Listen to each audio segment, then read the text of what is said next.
Okay,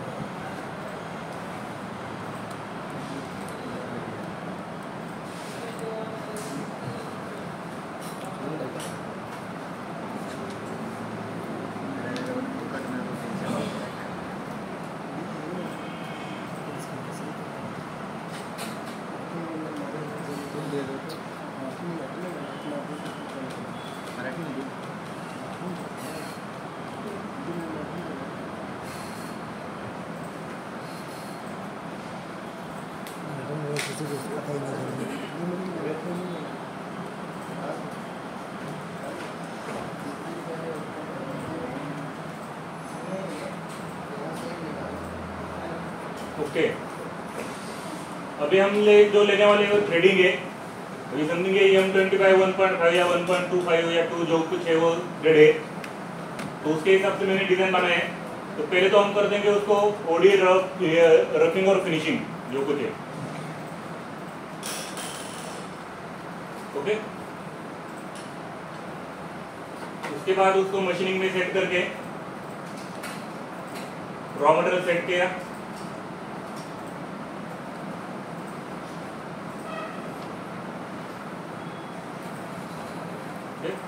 back side से तो उसको कितना होल्डिंग करना है वो भी दे दिया।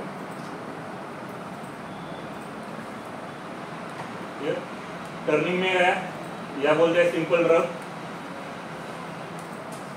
यहाँ से लेकर यहाँ तक दे दिया उसको। यहाँ दे दिया VNMG टूल जो कुछ है, स्टॉक रखा 0.2 और रिमाइनिंग स्टॉक दे दिया। तो इतना हो क्या करेगा, रफिंग कर लेगा। ओके, अभी सिंपल से दिया है, अंडर करने गया वो, इसके लिए प्लेन।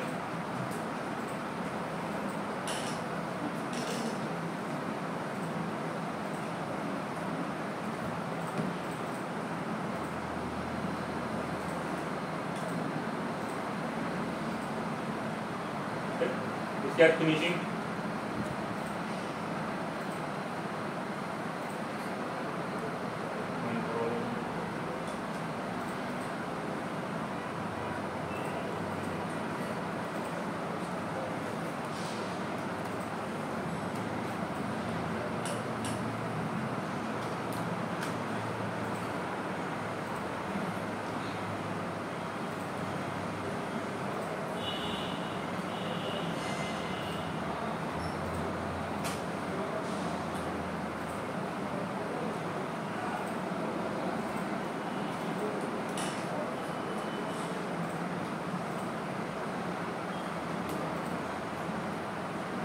अब ऐसा कि मेरा समथिंग कुछ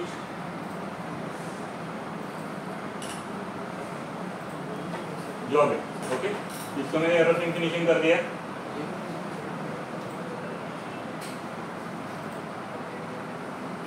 अभी इसको मुझे क्या करना है, थ्रेडिंग करना है।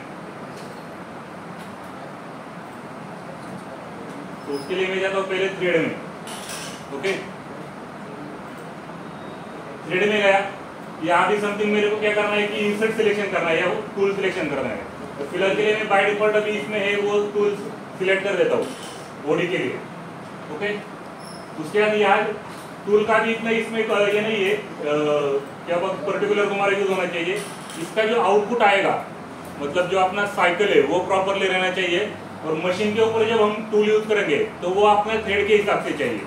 यहाँ खाली अपने को आउटपुट निकालने के लिए मैं खाली यही यूज कर रहा हूँ। mm पर रिवोल्यूशन में तुम्हारा काम करेगा वो।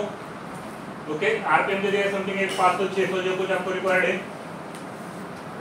इसको जो देना है कांस्टेंट आरपीएम देना है, मतलब एक ही आरपीएम पे वो काम करेगा। बाकी मिसलेनियस वैल्यू वगैरह तो आपको जो देना है उसके हिसाब से आप प्लान कर लो।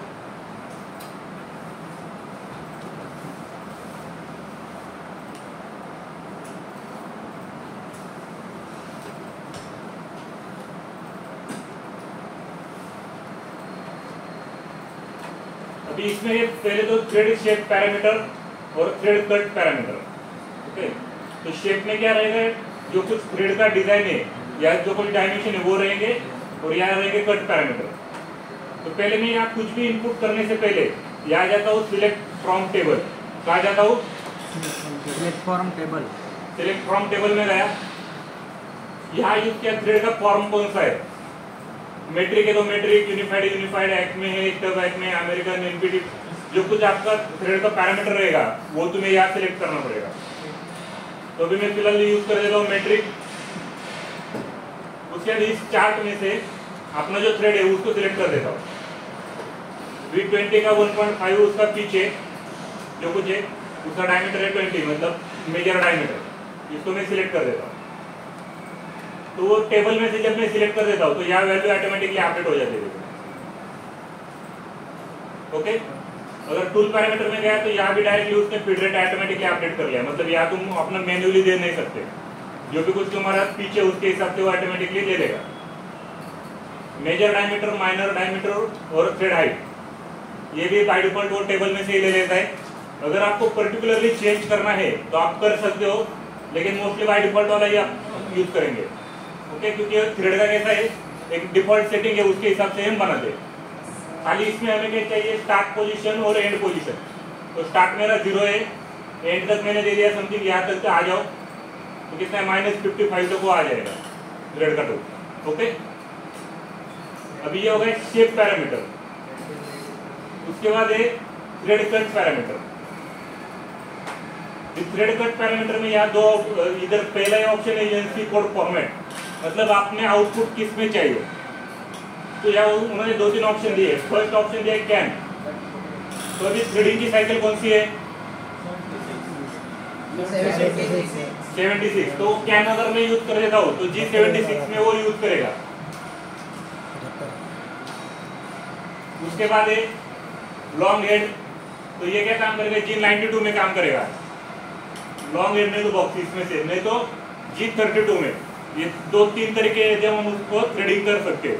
तो मोस्टली यूज वाला 76 है, कोई G92 भी यूज करते हैं या G32 भी यूज करते हैं। उसी हिसाब से मैं भी कैन साइकिल यूज कर रहा हूँ। 78 भी है सर, क्या G78 भी है। हाँ, वो मतलब अभी इसमें नहीं है लेकिन वो। ओके, कैन साइकिल यूज कर दिया। उसके बाद अभी उसके बाकी के पैरामीटर क्या क्या है, तो अभी कैन साइकिल में मैं यहाँ आउटपुट देता हूँ अमाउंट ऑफ लास्ट कट वगैरह, फिनिश पास और अमाउंट ऑफ फर्स्ट कट। ये तीन पॉइंट है जो अपने को एग्जैक्ट फिनिशिंग के जो साइकिल है 76 उसमें अपडेट हो जाते हैं। तो यहाँ मैंने वैल्यू दे दिया सर 3.1, यहाँ दे दिया, इसको दे दिया 0.15, और यहाँ भी दे दिया मैंने समथिंग 0.2 समथिंग। ओके, उसके नंबर ऑफ स्प्रिंग पासेस 1, 2, 3, जो भी अपना फाइनल में जो पासेस छोड़ते हैं हम एक्स्ट्रा, वो कितने चाहिए तुम यहाँ से उसको दे सकते हो। ओके, तो भी हर एक वैल्यू किधर काम करती है उसके हिसाब से मैं बताता हूँ आपको। ये अमाउंट ऑफ लास्ट कट इधर भी 0.1 या माइक्रोन में कन्वर्ट हो जाता है वो, इसको मैंने दे दिया ओके। ऐसी थ्रेडिंग साइकिल बन जाएगी। अभी मैं क्या कर देता हूँ, इसको आउटपुट कर देता हूँ तो आपको पता चलेगा एग्जैक्ट कौन सा स्ट्रेटजी दिया है।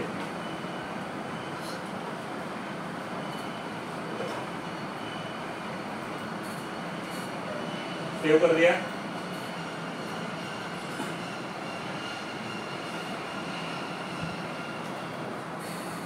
तो ये एक्चुअली वो काम कर देता है। ओके, ये अपना माइनर डायमीटर जो कुछ है, उसका थ्रेड डेप्थ कितना है क्या कुछ। ओके, ये अपना ये अमाउंट ऑफ कट या फिनिश पास अलाउंस या ये। तो अभी इसमें क्या रहता है कि ये माइक्रोन में रहते हैं। ओके, तो अभी इसमें अलग दिया है और इसमें अलग दिया है, उसके हिसाब से उसने ऑटोमेटिकली एडजस्ट कर लिए। तो इसमें क्या रहता है, एक बीच में समथिंग में एक 0 ऐड कर देता हूँ यार, तो क्या लेता है उसके हिसाब से वो अपडेट हो जाएगा।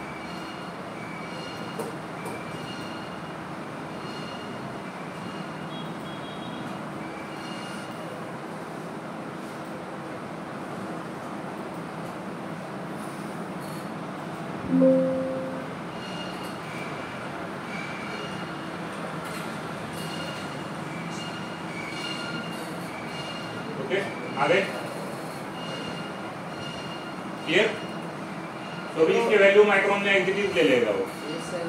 आइडिया से 29 आ रहा है, वहाँ पे 60 होना चाहिए ना मैट्रिक्स में। चलेगा ना। तो इधर इधर से किधर 29 है उसको 60 कर दो, ये वाला। ओके, अभी इसमें क्या रहता है कि ये जो कैन साइकिल है, अभी हमारा पोस्ट कौन सा है, लेट डिफॉल्ट है।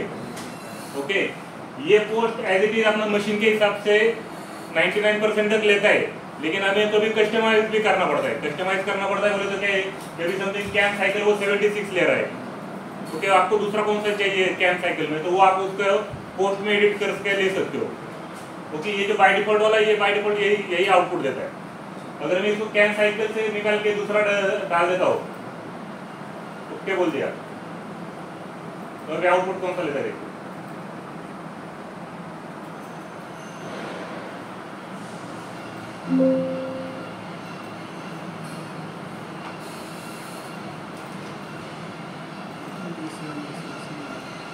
G32 ले लेगा, उसके साथ बॉक्स वाला है कि वो 92 ले लेगा।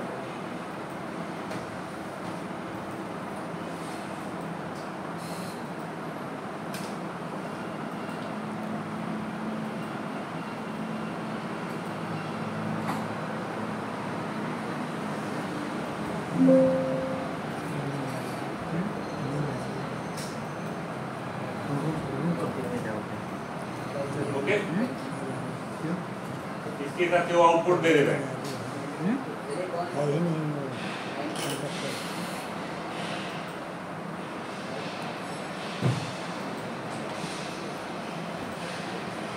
ये कैन यूज कर दिया मैंने, यहाँ पर रेफरेंस एंगल इसको जितना भी तुम्हें चाहिए उतना डाल दिया, उसको बोल दो ओके।